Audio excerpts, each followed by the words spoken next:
Daniel nos manda por mail, no ya una pregunta, sino un planteo muy interesante, pero que tiene un desarrollo extenso que va más allá de la propia pregunta, por lo cual yo le solicito formalmente a él que todo lo que dice acá lo desarrolle bajo la forma de un artículo. Y nosotros, creo que el comité de redacción de Política Obrera no tendría ningún inconveniente en publicarlo.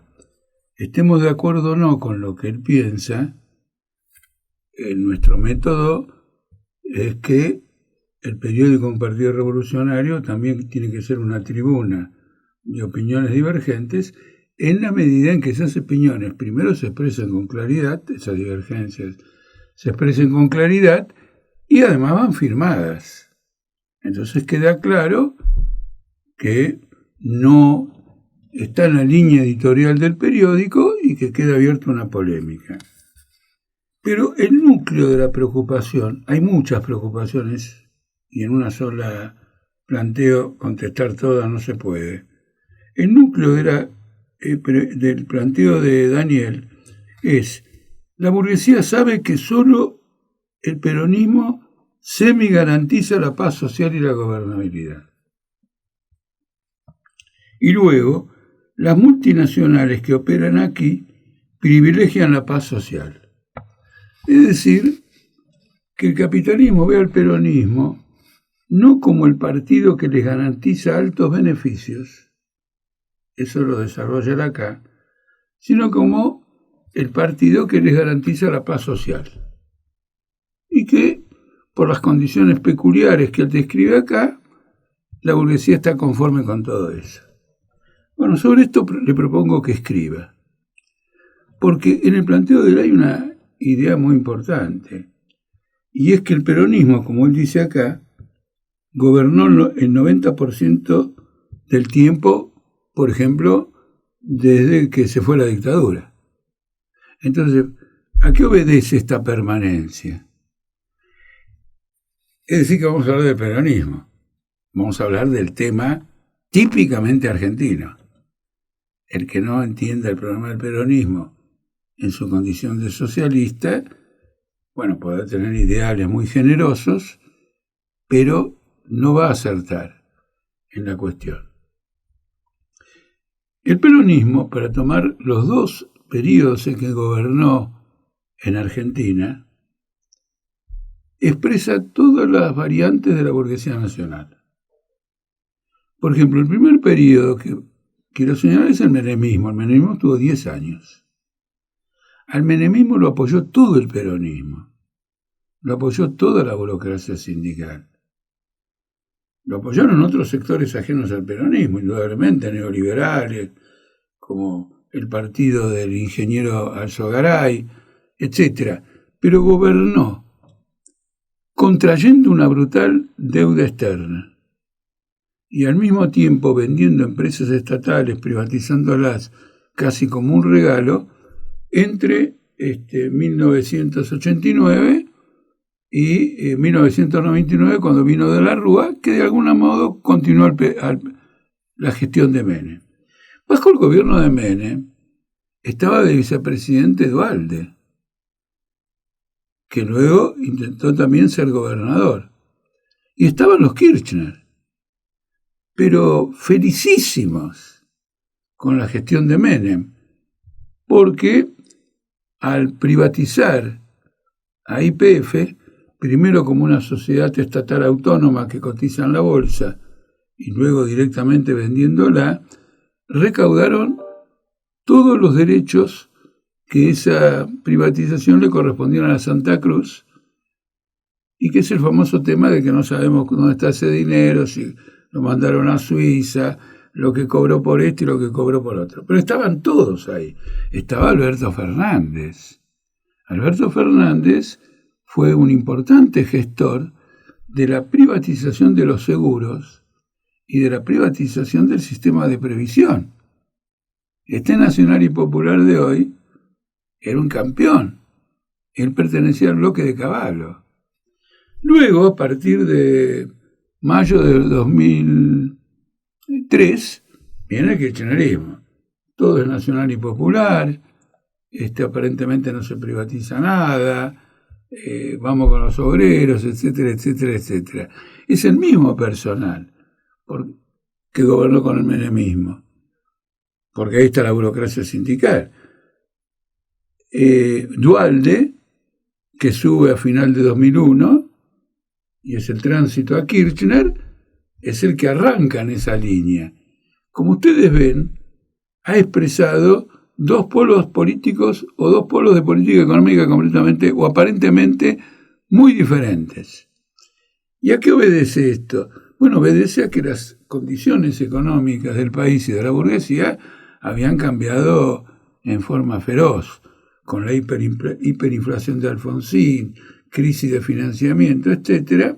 Se apoyó un plan de confiscación de ahorros, se apoyó la venta de las empresas estatales, el endeudamiento, la convertibilidad, es decir, toda una política de reorganización de la burguesía que era la contracara de la que había seguido Alfonsín. Ahora, esta política entró en bancarrota cuando se quebró la convertibilidad. Entró en bancarrota antes, con una gran recesión que se produce a final de 1994 y principio de 1995 y que parece que la convertibilidad estalla. La lograron sujetar, pero finalmente estalló.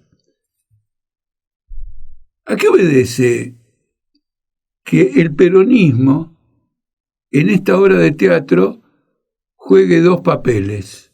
El papel cuando se trata de un actor y otro papel con el mismo actor. Es una peculiaridad, porque no hay actores, no hay partidos en la Argentina. Es decir, si el menemismo era entreguista y fracasó, podía haber venido un gobierno nacional y popular de otro signo político, que se llevara puesto a todo el peronismo, que fracasó con el menemismo. Ahora fracasa con el kirchnerismo y la pregunta es, ¿se lo va a cargar a este peronismo kirchnerista algo ajeno al peronismo o se va a reinvertir, por ejemplo, a través de Massa, como comentan tanto los diarios? ¿A qué se debe esta permanencia del peronismo que no obedece a que progresa, se consolida, desarrolla la fuerza productiva del país en términos capitalistas, abre un horizonte internacional? Todo lo contrario. Gobierna y fracasa y se lo vuelve a elegir para que gobierne y vuelva a fracasar. ¿A qué obedece? Me parece que el interrogante. Y obedece a que es el único aparato integral que existe en la Argentina. Porque es un aparato de Estado en las intendencias, es un aparato de Estado en las gobernaciones, es un aparato de Estado en los sindicatos, y a partir de todo este aparato de Estado, es un aparato de Estado conectado con el Poder Judicial, conectado con las potencias extranjeras, conectado con el mercado internacional, etc. Como en toda crisis de régimen social, la cuestión fundamental es quién contiene la rebelión de las masas, aunque otros partidos tengan un programa más adecuado para responder al fracaso del peronismo, no reúnen las condiciones de aparato para aplicarlo. Y como el peronismo se adapta a todas las circunstancias, en tanto corresponde a los intereses de la burguesía nacional, le dicen, miren, cuenten conmigo, yo fui privatista, me puedo poner un poquito estatista. Ese problema no lo tengo, fui estatista, puedo privatizar. ¿Puteé al Fondo Monetario Internacional? No es la última palabra. Puedo llegar a un acuerdo con el Fondo Monetario Internacional. En eso cuenten conmigo, pero yo tengo la ventaja. Cada vez que yo cambio de camiseta, conservo y pongo al servicio de ese giro un aparato político. Los demás vienen, pretenden hacer lo que ustedes quieren, pero de la Rúa caen 2 años y Macri termina mal su único mandato. Entonces, toda la cuestión en la Argentina es este aparato. No tanto si la burguesía lo acepta porque son más ganancias o menos ganancias y todo lo demás, porque Cristina Kirchner dijo bajo su gobierno, que los capitalistas se la estaban llevando en paga. Y como nadie se lo negó, la afirmación aquí de que no ganan plata, y etcétera, los capitalistas porque son gobiernos populistas, es mentira. Además, ha endeudado fenomenalmente al país. Ha hecho algo más grave que endeudarlo. Ha pagado las deudas que contrajo con dinero del ANSES, con dinero del Banco Nación, con dinero del Banco Central. Ahora tiene como acreedores a instituciones, no ya del Estado, sino instituciones que tienen que cumplir un rol social muy importante, como atender el sistema jubilatorio. Y están llenas de papeles de deuda que no valen literalmente nada. Porque si ANSES cotiza todos los títulos que tiene de deuda externa y de deuda interna, los cotizara a lo que vale en el mercado, la mitad, el 80% del capital desaparece. Entonces no obedece a eso, sino a que representa el único aparato que ha construido en su historia, en los últimos 100 años, Argentina, el único aparato que puede operar estos giros políticos de un lado para otro. Ahora, ¿eso qué significa? ¿Significa que son indemnes, que son impunes? No, de ninguna manera. De ninguna manera. Alfonsín los derrotó en 1983. Con la convertibilidad se cayó toda la experiencia menemista. Ahora se cae esto, la capacidad de responder a toda la crisis de Argentina se va deteriorando, y no solo se va deteriorando, sino que la crisis misma se va haciendo cada vez más profunda. Porque contener un proceso de crisis no solo está lejos de resolverla, sino que la profundiza, la hace más intensa, ¿no es cierto? Un pantalón, ¿no es cierto?, con un remedo pasa y hasta puede estar de moda. Ahora, cuando tiene más remedos que pantalón original, ¿no es cierto?, nadie se puede presentar en público. Entonces, esta es la crisis fuerte. Desde el punto de vista de los socialistas, desde el punto de vista de los marxistas, de los revolucionarios, el problema que se plantea acá es que en la izquierda, que pretende ser revolucionaria, y en todo lo que es una vanguardia en el momento obrero, hay una crisis política de dirección. Cuando se dice dirección, no quiere decir que no tiene su propio aparato, sino que no tiene un programa adecuado a las circunstancias, lo cual quiere decir que no tiene una comprensión de las circunstancias. Y eso se manifiesta en crisis sucesivas y en una adaptación cada vez mayor al sistema. Por ejemplo, es muy obvio que sectores enteros del FITU son laderos del kirchnerismo. Entonces el peronismo, lejos de estar cuestionado por la izquierda, ahora encuentra nuevos recursos para sobrevivir. Eso es importante. Ya se ganó el Partido Comunista. El Partido Comunista habrá desaparecido, pero no ha desaparecido exactamente. Sus estructuras no funcionan abiertamente, pero están dentro del gobierno, apoyan al gobierno, y ahora que hubo un canje de bonos con los bancos vinculados al viejo aparato del Partido Comunista han firmado el acuerdo del gobierno con los bancos, como todos los bancos, el Santander, el BBV, etcétera, etcétera. Este es el tema. Y en este sentido es muy interesante la preocupación, el señalamiento, la elaboración que hace Daniel. No te digo Daniel porque no tengo el apellido Daniel,